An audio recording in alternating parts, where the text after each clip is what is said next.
With Ron DeSantis term limited, there are 388 days until Florida voters elect a new governor. But the positioning and campaigning has already begun.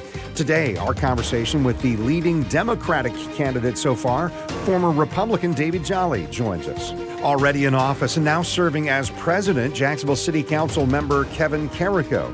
His view on the newly approved and implemented consolidated City of Jacksonville budget and the near-term fiscal health of the River City. Plus, consolidated government, it is unusual and sometimes confusing. The back and forth about attorneys and how it threatens the fabric of Duval County's governance.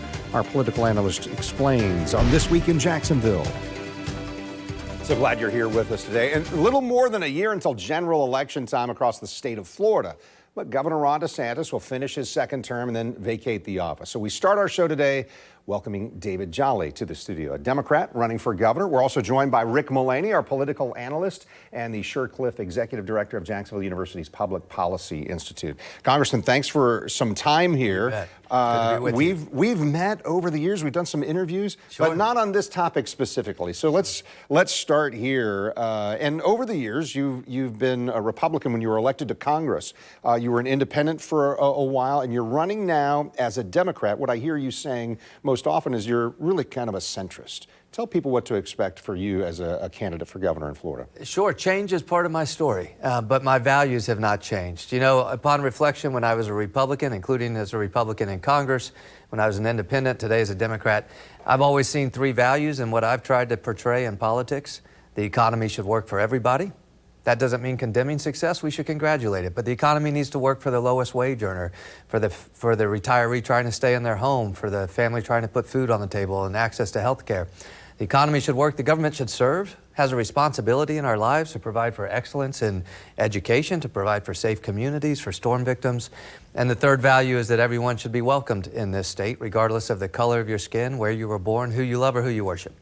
Those values have not changed. But I have changed on some policies. You know, a lot of politicians will tell you, I've never changed. David Jolly's changed. I test a different question in politics. Is it okay to change? And why is that important? Because I think when people who are serving, as I was in Congress, when you're presented with moments of clarity where you have to impact people's lives, I think it's okay to reevaluate your position sometimes.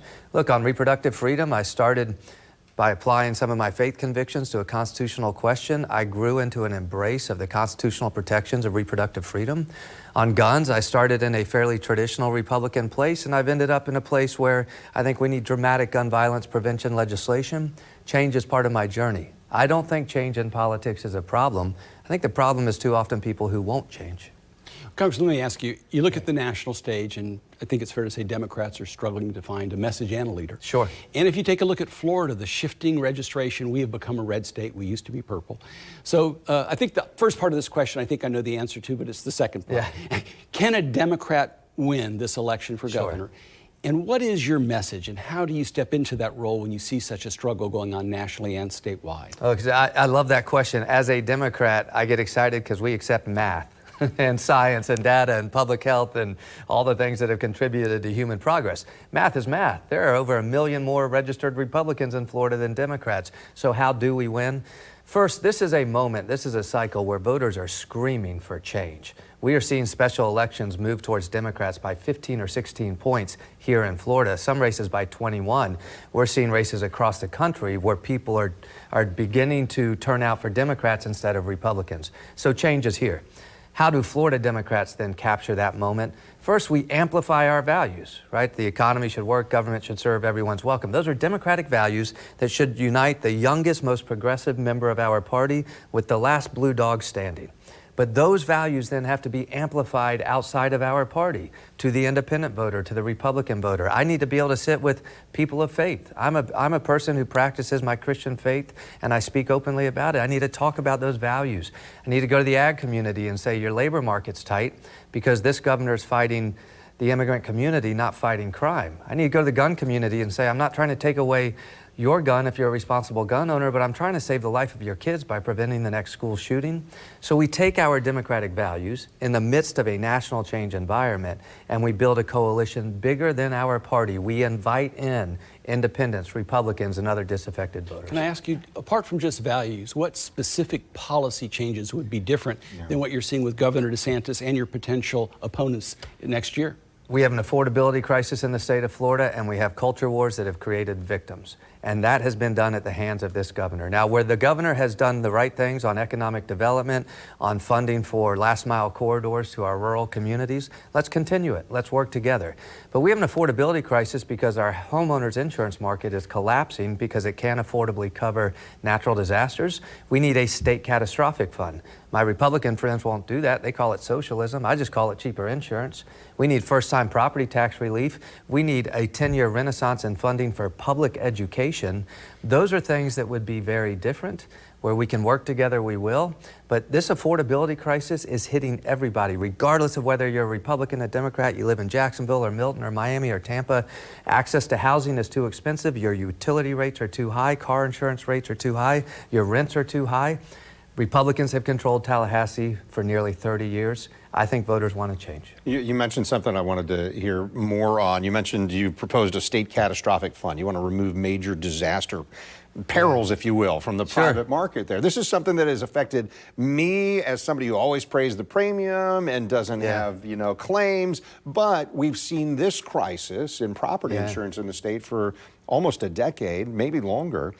How would you fund that state catastrophic fund? How would it be financed and governed? How quickly could it even affect folks like me and reduce my rates? It's a great question, Ken. I'm in a very post-ideological place of my personal politics. We just need big answers to big problems. I don't care if they're on the left, right, or middle. I would always like to look to the private market first. But the truth is the private market can no longer affordably cover natural disasters. It's true for hurricanes in Florida, wildfires in California, tornadoes through the Midwest. It is too expensive because we've ignored climate science and climate change for too long. I think where public policy has to step in then is where private markets are incapable of doing this. We should create a state catastrophic fund. That means we fund a state catastrophic fund. Republicans already set up a hurricane bailout fund. There's about $8 billion in it. It bails out insurance companies, but not homeowners.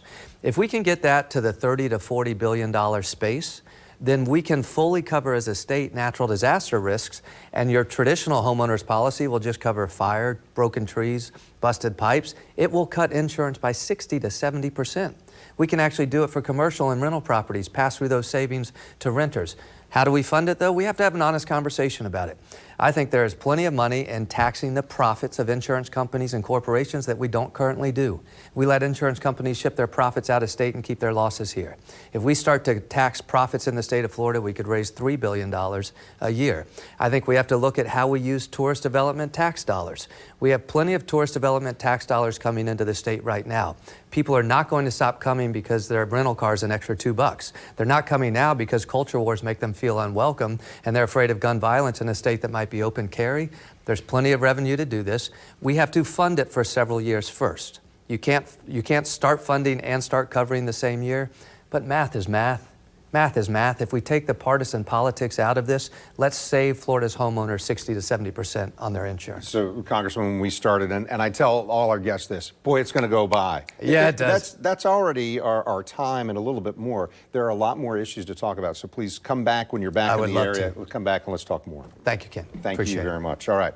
So, just ahead, City Council President Kevin Carrico jumps into the show. We're going to talk about the financial future of the city after voting to reduce taxes recently. That's just one of the topics with him, and that's next on This Week in Jacksonville.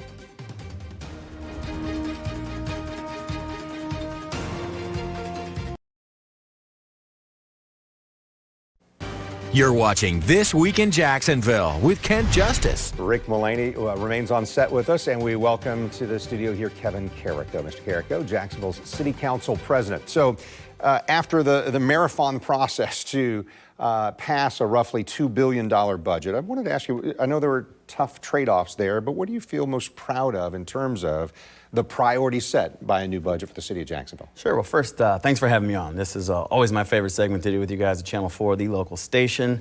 It was a challenging budget process, as you saw, and all the advice from former council presidents say, hey, you're going to get inaugurated, and then the budget's coming. Yeah. And it came hard right and out fast. of the gate. Yes. Hard and fast, and we all know the story. 13.5-hour meeting, previous meeting there was a walkout, and really tested my leadership. So I'm proud that I was able to bring that group together, and that some trades were made, and at the end of the day, my goals were achieved. We gave the taxpayers relief, so we cut the millage rate. We didn't spend any dollars out of the reserve, and we fully funded police and fire and rescue and all the public works and all the things that really the city should do to make Jacksonville better and greater and safer. We fully funded all those entities and came out with a win in my book.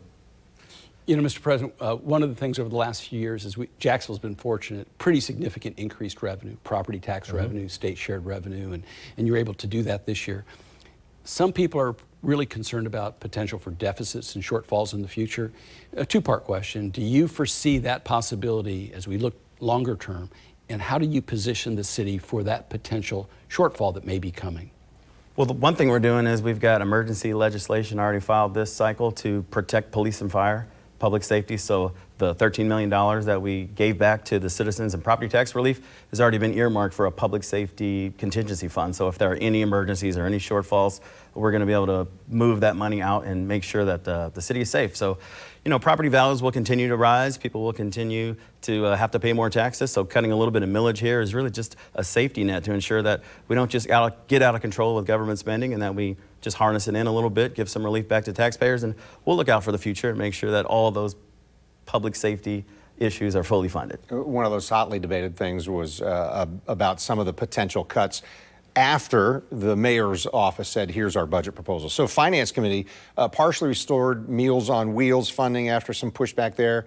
What are some of the safeguards council can put in place or did to protect some of the vulnerable programs from financial cuts in the future? Sure. Well, the mayor has budget transfer approval, so up to $500,000. So if there are things that happen throughout the year that we need to fund as an emergency basis to make sure people are safe or make sure vulnerable folks are taken care of, then the mayor can do that. And we always have our reserve. We've got over $300 million in a reserve that with 13 votes on the council, we can bring that money up, but we can take care of business. I want to thank you for giving a guest lecture to graduate students in public policy here a couple weeks ago, right after the budget, in fact. You've been up till 4 in the morning. Thank you for doing that. But one of the things you said was you saw really for one of the first times sort of some national issues being injected at the local level, abortion, immigration, DEI. And part of the question is, do you see that happening again? And is that really in the budget? Is that a proper topic for the budget? And is that a concern? Sure. Well, thanks, first of all, for having me on at JU. I love the youth. I love to educate and empower folks. So being able to lecture in that public policy program was truly an honor. The question again, what was the question, Rick? Well, you mentioned in your lecture that you did see 3 amendments that made it go kind of long. Sure. The DEI, abortion, immigration, for which it doesn't appear there really is any funding, but you saw it injected into this budget cycle as a question and as an amendment. And my question is sure. Do you foresee, as you talked about in the class, is that going to be an issue in the future? Is that a concern for the future, or is that just simply part of this cycle? Yeah, well, we got a legal opinion that said that we could prioritize where funding goes in the budget process. So to say that we didn't want any taxpayer dollars to go toward things like abortion and illegal immigration, that's something that a lot of us believe in as conservatives. So I didn't think there was a problem with it. And will we see it again in the future? Possibly. So, Council President Carrico, I've asked a version of this question to you before, but let me get an updated answer. Because the budget process showed some tension between council and the mayor's office.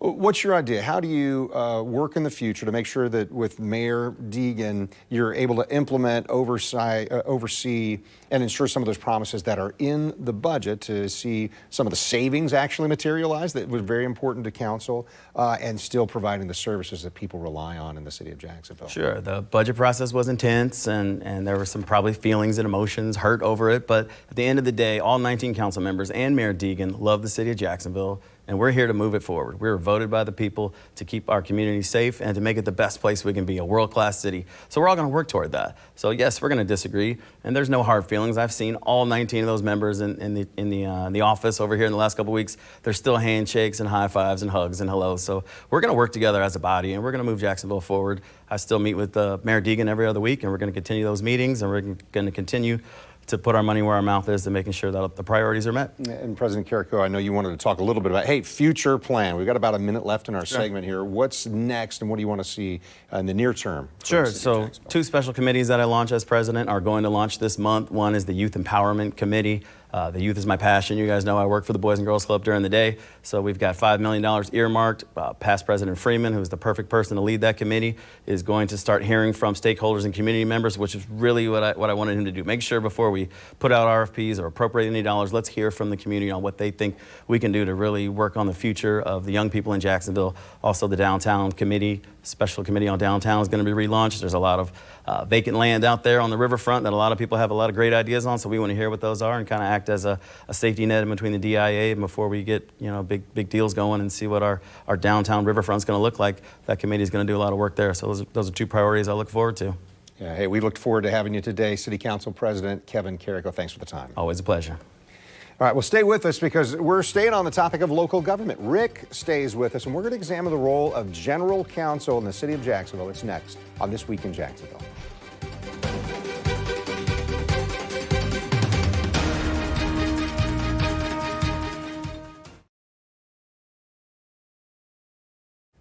You're watching This Week in Jacksonville on Channel 4. Rick Mullaney is with us. As you know, the Shircliffe Executive Director and founder of Jacksonville University's Public Policy Institute. Rick, I think you also served longer than anyone else as the General Counsel of the City of Jacksonville. Is that correct? I had that privilege to serve as General Counsel for 13 years. Yes, Ken.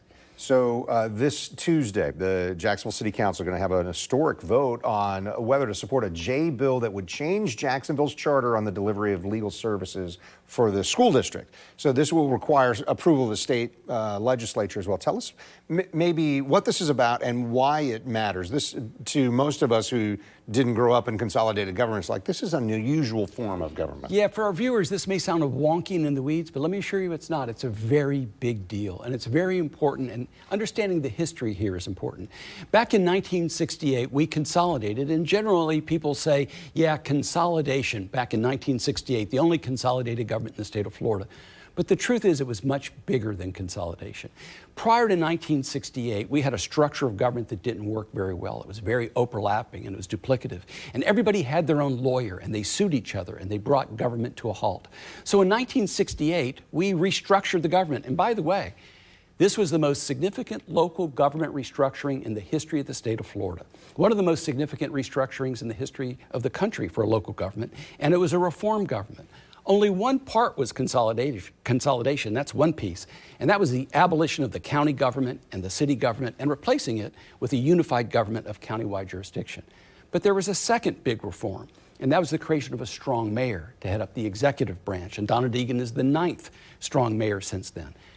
But a third reform was different from the rest of the state, and that was the General Counsel's office. Pre-68, as I mentioned, everyone had their own lawyer. In 1968, we created the General Counsel's office to provide legal services to all of the consolidated government. And Ed Austin would say this would be the glue that held consolidated government together. And the charter specifically said that the General Counsel's office will represent all entities, including the JEA, the Independent Authorities, the JAA, the JPA, the school district, all 5 constitutional officers, as well as the executive and legislative branches.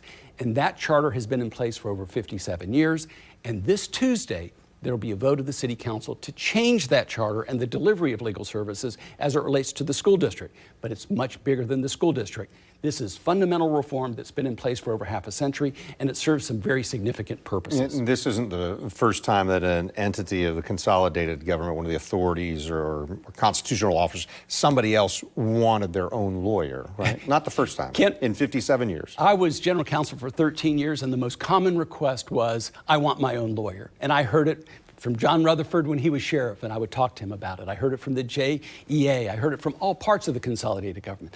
And you have to go back and ask, what was so different about this and why not? One of the things that the charter did was it gave the general counsel the responsibility for representing all those entities, but it also gave the general counsel the authority and the responsibility for binding legal opinions, different from anywhere in the state of Florida.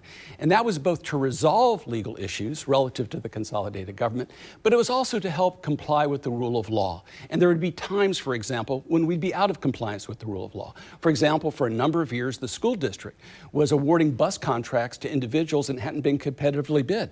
I gave a binding legal opinion that required that they be competitively bid, and it saved millions of dollars. And so what's happened with most of the clients of the consolidated government, understandably, they all want their own lawyer. But for consolidated government to work, all parts of the government have to give up a little bit of their authority. And the binding legal opinion and the role of the general counsel sometimes limits that authority. I've had the city council mad at me when I gave a binding legal opinion that said they couldn't do special relief legislation. I had the mayor's office upset with me when I said they couldn't privatize things without the approval of the city council. Had the school district upset when we competitively bid contracts. Had the property appraiser upset when he didn't want to be audited by the council auditor, but under the charter, everybody is subject to audit. This has worked better than anywhere else in the state of Florida, although it's not perfect, obviously. There are shortcomings. As Winston Churchill once said, democracy is the worst form of government in the history of mankind, except for all the rest. And the delivery of legal services here is really fundamental. And I will tell you that the clients of the consolidated government are sophisticated. JEA is very sophisticated. So is JAA. So is JPA.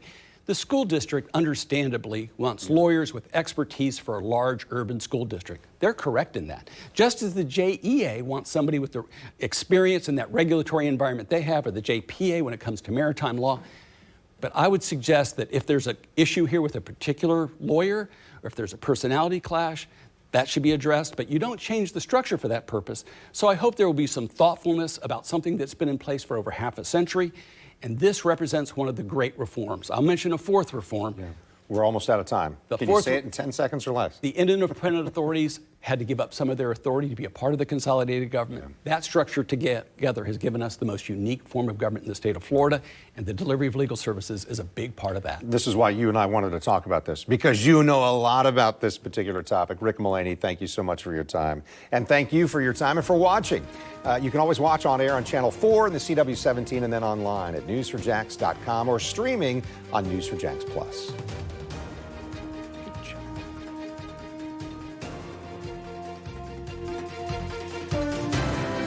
See why every day more people are choosing News4JAX, Northeast Florida and South Georgia's #1 source for local news.